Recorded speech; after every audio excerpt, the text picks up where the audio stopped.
Attention mga SSS members and pensioners, malapit ka na bang mag 60 years old pero hindi ka pa nakahulog ng contribution kay SSS? Pwede pa kaya itong magkapensyon? Ano ang dapat gagawin na pag-uusapan natin dito sa video? Hello mga ka-vlogs! Welcome dito sa panibagong episode sa aking YouTube channel. Magandang araw po sa lahat ng mga manonood. Sana po kayong dako sa mundo. Kumusta kayo mga ka-vlogs? Well, eto, atin pong bibigyang kasagutan ang katanungan mula sa ating taga-subaybay dito sa ating YouTube channel. Ang katanungan na ito ay pinadala po sa ating official Facebook page, mga ka-vlogs. So, babasahin ko lamang. Ito po ay nanggaling kay Mama Pin GV. Sabi niya, "Hello po sir, good day. Napanood kasi kita sa YouTube. Ang topic about sa SSS. May itatanong lang po sana ako. Gusto ko po makahabol ng pensyon. Wala pa po ako contribution. Pwede kaya hulugan ko mula year 2020 hanggang 2026 ng biglaan? 55 years old na po ako ngayon. Salamat po, sana mapansin nyo." Hello po, Mama Pin GV. Maraming salamat po sa iyong katanungan. Well, atin yan sasagutin para mas malinaw po sa iyo. Well, in general po, yes, pwede kang humabol para magkapensyon kahit ikaw ay wala pang hulog at ang edad mo ngayon ay 55 years old. Tandaan niyo po mga ka-vlogs, ang SSS po, ang requirements lang para magkapensyon, dapat 60 years old pataas at ang contribution ay dapat umabot sa 120 months contribution. So yun po yung requirements or criteria para tayo magkapensyon. Well, ang katanungan ngayon, gaya dito kay Mama Pin, no, na nagtanong, 55 years old na siya. Kung tutuusin kasi, kung magsisimula siyang maghulog ng kontribusyon ngayon na 55 years old siya, hindi talaga, maso-short po yung years na mag 60 years old siya, hindi po makokompleto ang 120 months contribution, di ba? So, iniisip po niya na hindi siya magkakapensyon. Pero mali po yun dahil kahit po 55 years old ka na ngayon, pwede kang magsimulang maghulog ng contribution. Pero, ang tanong ko sa'yo, miyembro ka na ba? Kasi sabi mo, wala ka pang contribution. So, dapat siguraduhin na nagpa-member ka muna bago maghulog ng contribution. Well, kung miyembro ka na, hulugan mo agad ang iyong contribution. Sa katanungan mo na pwede bang biglaan, isahan lang ang paghulog mo from 2020 to 2026. Walang kasagutan, pwede, no? Mas mabuti nga yun kung marami po tayong extra na pera.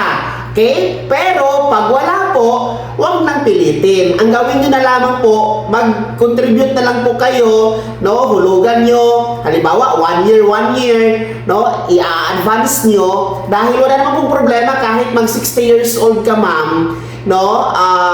Wala naman pong problema. Kahit pa 65 years old ka na, 75 years old ka na, pwede pa rin pong maghulog sa contribution kay SSS. No? Basta lang makumpleto ang 120 months contribution, yun yung importante para po kayo makapagsimula ng inyong pensyon. So, kahit na yung mga 65 years old na ngayon, no? Halimbawa, yung edad nyo 65 years old na ngayon. Tapos, hindi kayo nagpensyon kay SSS dahil nga meron kayong mga naputol na contribution o hindi na kayo kapaghulog ng contribution, matagal na. Pwede nyo po yung i-continue mga ka-vlogs, no? Para makumpleto ang 120 months contribution para magkapensyon kayo. So, pwede kayong pumunta sa SSS, i-consolidate nyo kung ilang months na lang ang kulang ninyo para pwede nyo pong ituloy at nang magkapensyon kayo. Kahit 65 years old na kayo, 70 years old, pwede po yan ituloy para magkapensyon. Pero, take note, hindi pwede magpamiyembro kay SSS ang above 60 years old mga ka-vlogs, no? Ang pwede lang magtuloy ng contribution ay yung miyembro na po dati na naputol ang kontribusyon, no? Pwede yung ituloy kahit 60 years old pataas na ang edad.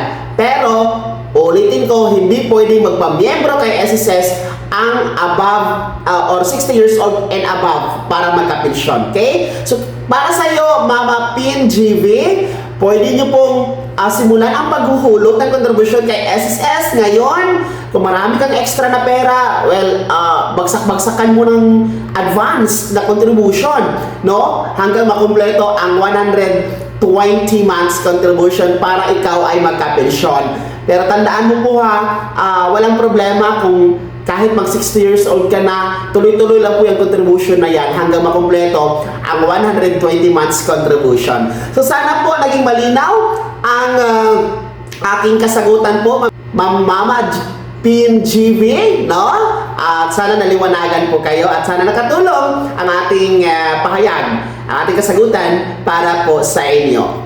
Kaya naman mga SSS pensioners and members, no? Sino sa inyo dito yung mga lagpas 60 years old na, tapos hindi pa nagpensyon kay SSS, pero meron pong contribution na naputol dati pa? Meron po ba? At sino sa inyo dito yung malapit na mag 60 years old at gustong magsimula sa paghuhulog kay SSS para magkapensyon pagdating ng senior? Ibahagi niyo po sa comment section na nasa baba pakilakip ng buong pangalan at kung taga saan kayo. Kung bago ka pa lang sa aking channel o di kaya di ka pa nakasubscribe, i-click niyo muna ang subscribe button na nasa baba. Huwag kalimutan na pindutin ang notification bell, ilagay sa all para una ka sa mga balitang i-upload ko. Maraming salamat po. God bless. Mag-ingat mga ka-vlogs.